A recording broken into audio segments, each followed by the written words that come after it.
হযরত বিলাল রাদিয়াল্লাহু আনহু বলে, আজরাইল তুমি এই মুহূর্তে আমাকে সংবাদ দিলে যে আল্লাহ রাব্বুল আলামিন আমাকে ভালোবাসেন।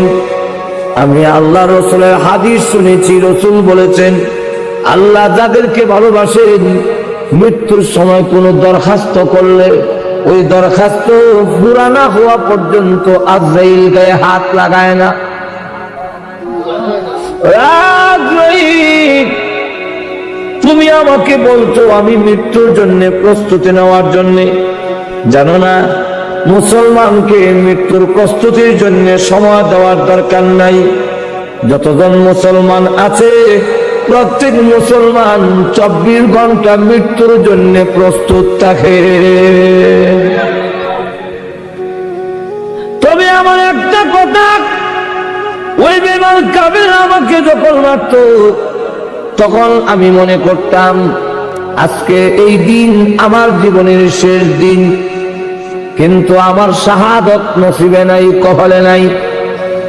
এখন আমি চাই এমন ভাবে মৃত্যুবরণ করতে, আমি এখন 4 রাকাত নামাজের নিয়ত বাঁধবো।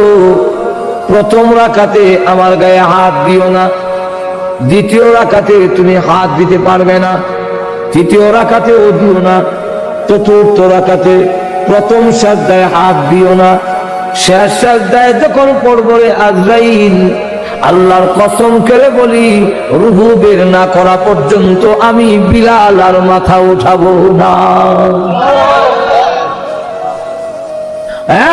আজরাইল আমি চাই এমন ভাবে প্রতিরাত্রিরে বিদায় হয়ে যেতে, আল্লাহ আমার মুনিব, আমি আল্লাহর গোলাম। আমাদেরকে মৃত্যুর প্রস্তুতি দেওয়ার দরকার নাই, আমি চাই সাজদা দিয়ে যাইতাম দুনিয়ার থেকে।